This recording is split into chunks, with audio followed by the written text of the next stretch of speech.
Hello and welcome to episode 12 of A Load of Old Ball. This week we're going to be focusing on the ARC Laurels at Perry Barr. Long history, this event. 1930 was the first running. It's been at Wimbledon, Bellevue, Newcastle, and now Perry Barr is the home of the Laurels. When the racing's great up north, there's only one man to call on, and that's John McCallum. How you doing, John? Very well, Tony. At Sunderland last night, back late on last night, and rearing and ready to go today. Well, £6,500 to the winner, the Laurels, and the event has attracted some top class four benders. Let's not beat about the bush. Let's look straight away at the opening heat. John, track 1, Ivy Hill Sky High. Track 2, Music to My Ears. Track 3 is Denmark. Track 4, Roxy's Teddy. Track 5, Paradise Prince. And track 6, Magical Arrow. Now, Kevin Hutton's dog likely to go off a warm order here, John. Won a RPG TV puppy event over course and distance last year. Claimed the scalp of Queen Jessie J in a fast time in the Winter Derby at Monmore. How do you see this one panning out? Well, the more now you look at open races, it's more and more draw dependent, and a lot of the open races now, there's no too many wide runners. There's a lack of wide runners in them. I think with the Grand Prix last night, the semi-finals, there's not a wide runner in the semi-final. So if you're a genuine wide runner and you've got a bit early boot, you've got an advantage in an open race these days. And Magical Arrows, a wide runner with definite early boot. I mean, a 4:31 split at Monmore, it catches the eye. His two trials from Perry Barr have been pretty decent. He's probably not found as much as maybe Kevin Hutton would have hoped on his second trial, but he's perfectly positioned there in the 6 box.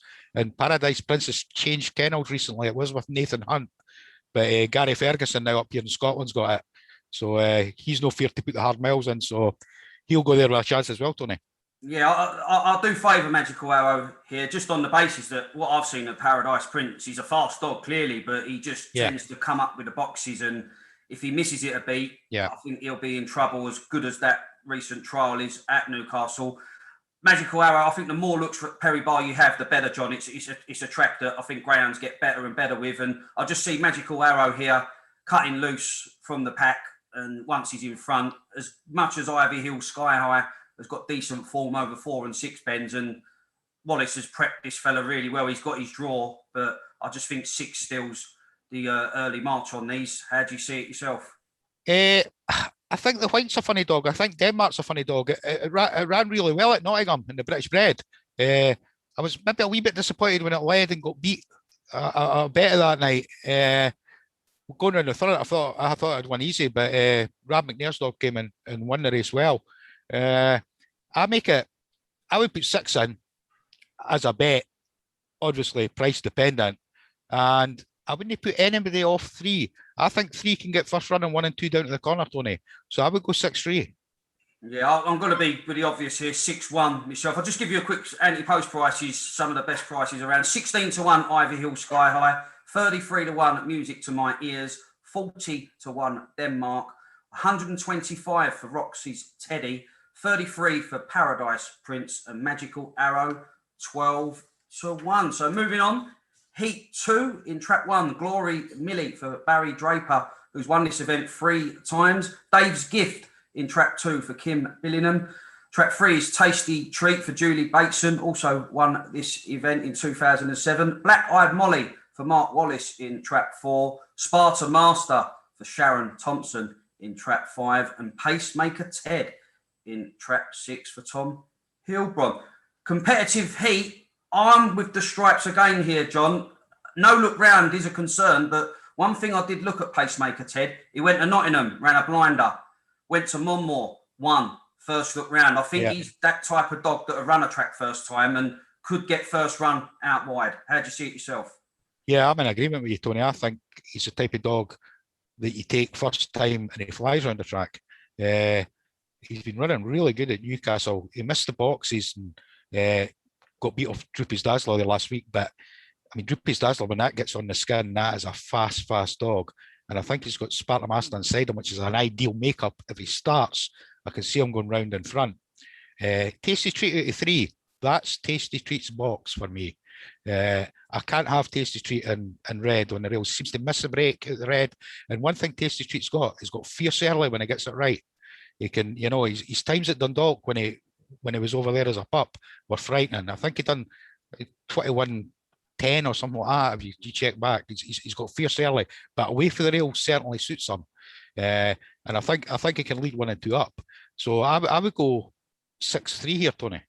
Yeah, I'm with 6. I mean, Spartan Master, he's a type of dog you ignore at your peril. I mean, Sharon Thompson's done really well with him. He's won over 4, 6 and 8 bends, 3 Essex Vars finals. He's got good form over 4 bends when he gets it right. But there's a lot of early pace in this race. And Glory Millie on the inside. I do fear for Black Eyed Molly from 4. Glory Millie did beat Black Eyed Molly last time out. But Tasty Treat could be a huge obstacle for Black Eyed Molly.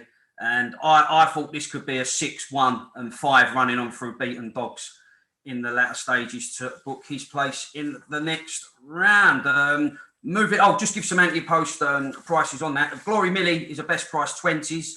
Dave's Gift 50-1. Tasty Treat 33-1. Black Eyed Molly 28-1. Sparta Master is 16-1. And also 16-1 is Pacemaker Ted. Right, heat 3 now. What a heat this is. In track 1, Havana Class for Liz and Rab McNair. Track 2, Penny's Plumber for Mark Wallace. Track 3 is Westway Blake for Angie Kibble. Track 4, Koulibaly Kaiser for Mark Wallace. Track 5, Jamira Sprite for Debbie Calvert. And track 6, Troy Firebird for Dave Mullins. I mean, obviously, draw is crucial, but I think a few connections with a cringe when they see this draw, John. Yeah, Westway Blake was outstanding during the Monmore Puppy Derby. But what I did notice about him, he's won 8 open races, Tony, and 5 of the victories have came for the red jacket. So he'd need to do it right at the boxes to get across onto the rail. And there's a couple of heavy obstacles inside him to get there. Havana Class has been showing good early pace. So that could be a tricky draw. But I really, really like the 3 dog.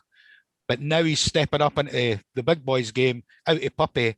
It's a big test for him, but he did run really well there last week when I watched him, and I've got to be with Westway Blake, Tony.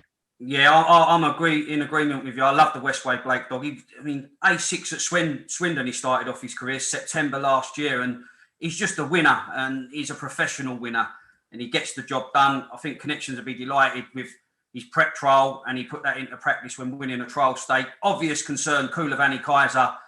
Got a nice bit of early, was second in the Blue Ribbon and third in the Winter Derby at Monmore. If he could out track 3, then it could be interesting. But Jamira Sprite must be interesting returning, I think, first competitive start since the exit from the Derby, John, but All England Cup finalist at Newcastle. Yeah, made the All England Cup final, and I think in the first round of that tournament, he posted the fastest time, Tony. So he's certainly got plenty pace, but he's got a lot of pace inside him here. And as you say, his first competitive run for a while. I think with Westway Blake, they'll be delighted they're on the right side of Koulibaly Kaiser, to be honest. Okay, they've not got the red, but the draw could have been a lot worse, Tony. Yeah, I mean, must mention Troy Firebird. You can't let him go without mention. Third in the Yarmouth Derby last year, and it was Derby semi-finalist at Nottingham. He's yet to say firing. He's not firing on all cylinders at the moment, but will the switch to this venue have the desired effect, John? Yeah, that is a possibility. And one thing for sure, if he does the boxes right, he's a very, very fast dog. If he was to get on the skin, race over for me. But as you say, he's just not been coming away like he can. Maybe with the weather changing, getting a bit better, a bit sun on the back, that might help him get to the boxes, Tony. Yeah, and he lacks a recent look round, but I did look, he trialled back in November, 352 sectional. So if he can find his trapping boots, who knows? I mean, he could be a big price outright. We'll just give a rundown on the outright prices. Havana Class is available at 25-1. Penny's Plumber, 66-1. Westway Blake, a solid 12-1. Koulibaly Kaiser is 16-1. Jamira Sprite, 18-1. And Troy Firebird, 33-1. So as John says, could look a big price if he can rekindle those trapping boots. But moving on, heat 4. And wow, what a heat this is, John. Track 1, Sign It Ace for Kevin Hutton. Track 2, Droopy's Dishy for Lee Field. Track 3, Roxholm Shake for Hayley Keatley. Track 4, Antigua Boy for Mark Wallace. Track 5 is Queen Dolly for Liz and Rab McNair, and trap 6, Candy Man. Well, first off, obviously, Roxholm Shake, anti-post favourite. John, a worthy favourite on what we've seen of him recently. Absolutely worthy favourite. I think the 28-10, everybody that watched that on the night was mighty impressed. The sort of dog you see if he gets on it, nothing's going to back run up, Tony. He posts very, very quick times. I watched his runs on Ireland as well, which were reasonable.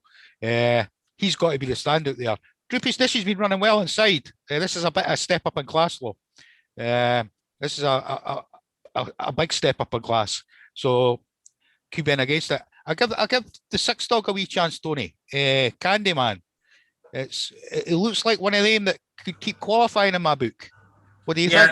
I totally agree with you there. But obviously, Roxholm Shake has been ultra impressive. He was 0 from 4 in Ireland, but qualified him well. And I think the Keaties must have thought we've got a decent dog on our hands. It didn't quite come to fruition in his opening couple of races, but something's clicked with the dog, and he's got it all. He starts and stays, and he is a worthy favourite. But Sign It Ace was ultra impressive. Won the Winter Derby at Monmouth. I think it was a blue ribbon semi-finalist at Toaster. I'm not sure about him bang on the rails if he'll trap as well. But I do like the Candyman. I think Connections will be a little bit gutted that they're in such a warm heat, but he did do some sterling work, and he looks interesting if stepping up in distance maybe, but certainly one for value, because Queen Dolly, obviously gallant defence, finished 3rd in the quest to defend a British Breeders' title at Nottingham last year. And I did speak to Lee Field about Droopy's Dishy when we had the pleasure of his company talking about the Golden Sprint. He feels that she's a nice bitch that's just starting to come to hand, but a career best is going to be required in Heat 4. Just give a rundown of the anti-post prices. Sign It Ace, 10-1. Droopy's Dishy is 50-1. Roxholm Shake, 6-1. Antigua Boy, 50-1. Queen Dolly, 28-1. And Candyman, if you're sweet on the chances of that one, you can get 40-1. So moving on, Heat number 5. Track 1, we've got Ballyboss Con for Barry Draper. Track 2, Odralla Jim for Tom Hilbron. Track 3, Lenson Whelan for Patrick Janssens. Track 4, Adele's Duke for Lee Field. Track 5, Sign It Mafia for Kevin Hutton. And track 6, Wine Tavern Curly for Gary Ferguson. I had this down as any number of outcomes, John. Yeah, the Sign It Mafia dog seems to have really found its feet in recent weeks. It's doing the boxes good now. And it's been impressive when it's got on it. It's the Stripes is one of them that could keep qualifying, Tony. Could be worth an investment each way at a price for the competition as a whole, because he'll run on, he'll chase on, and he's going to get stripes in most of the draws he's going to get with the lack of wide runners in the competition. Also, the 2 dog, great early pace at Newcastle. Maybe struggled to see at the 480 in a true run race, but could be a thorn in Lenson Whelan's side on a run to the corner, because Lenson Whelan, he really does his running up the back straight, Tony. He maybe lacks half a yard early to the corner, but if he gets to that corner, he flies to that third bend. I made the race a 5-6, Tony. Yeah, I was initially I kept looking at Wine Tavern Curly. I thought you've got such a great makeup, because once the dogs on the inside have gone around the first 2 bends, a couple of them are going to just be down in tools because they've been headed. But the only thing that concerns me, the 6 bend run at Monmouth just might have taken the edge off the dog. I think he didn't see it out clearly. He showed a lot of middle pace, but faded. And as much as he reached the Birmingham Cup, he was a Birmingham Cup finalist over the course of distance. I think he's a banker to qualify from the makeup. But I was going to be with Sign It Mafia, who can get busy early. He beat Bocco's John Joe in the heat of a golden sprint at Romford. So shows you how much early pace he possesses. Lenson Whelan, I mean, what a CV he's got. 2nd in the Steel City Cup last year. I think he was same position in the Kent Derby and 3rd in the Olympic final.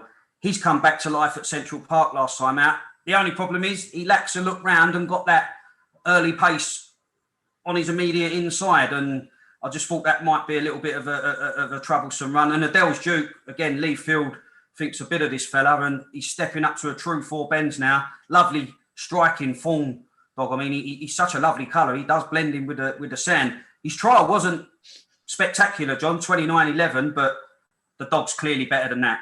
Yeah.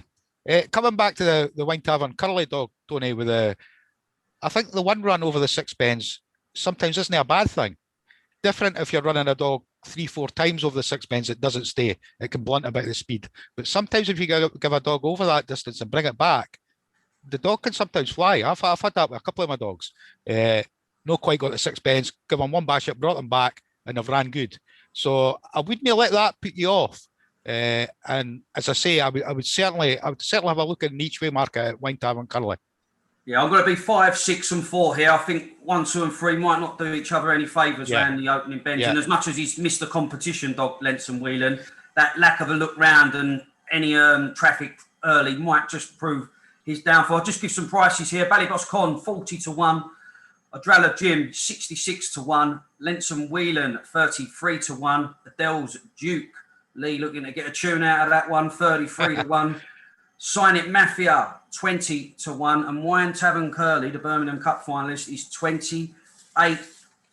Moving on to Heat 6, another quality heat. Trap 1, we've got Swift Coat for Paul Burr. Trap 2, Savannah Cody for Diane Henry.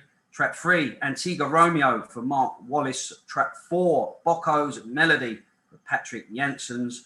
Trap 5, King Louis for Liz and Rab McNair, and Trap 6 is Drum Crow Brent for Mark Wallace. Looking at the, I'll just give the anti-post prices at the start of this here. Swiftcoat 28-1, Savannah Cody is 28-1, Antigua Romeo 25-1, Bocco's Melody 18-1, King Louis 20-1, and Drum Crow Brent 28-1. So very tightly knit there. Could be a 5-2, 3-1 the field heat here, John. And Bocco's Melody you put up for the Newcastle Puppy Derby.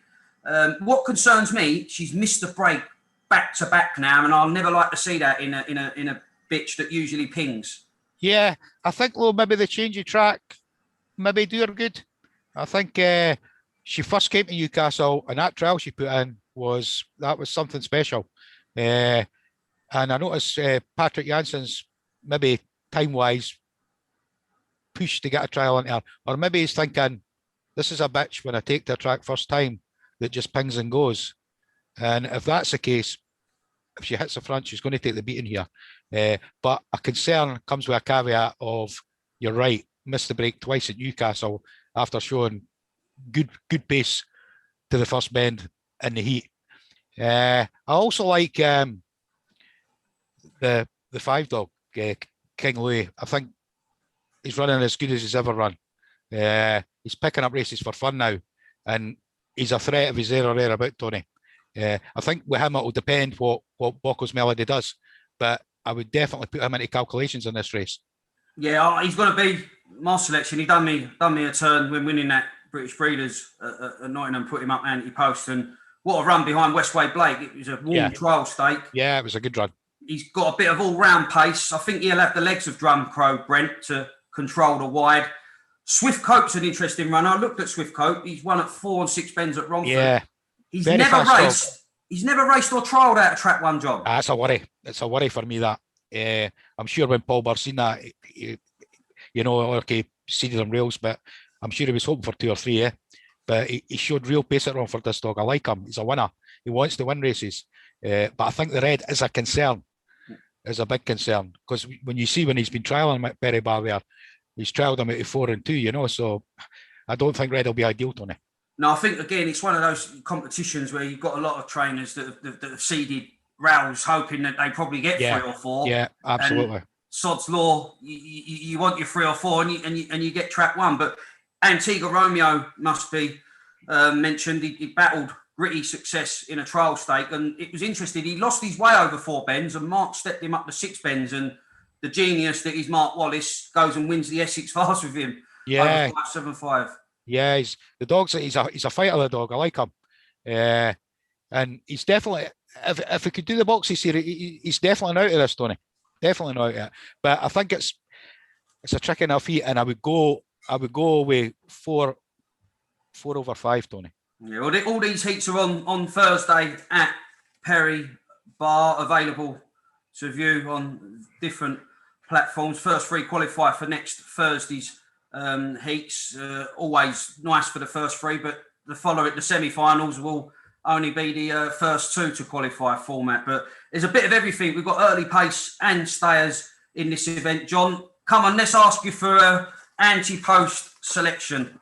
Well, at the start of the show, I came out and said that wide runners at the moment, there's such a lack of them in open races that if you've got a wide runner that is genuine with early pace, you've got to be a chance.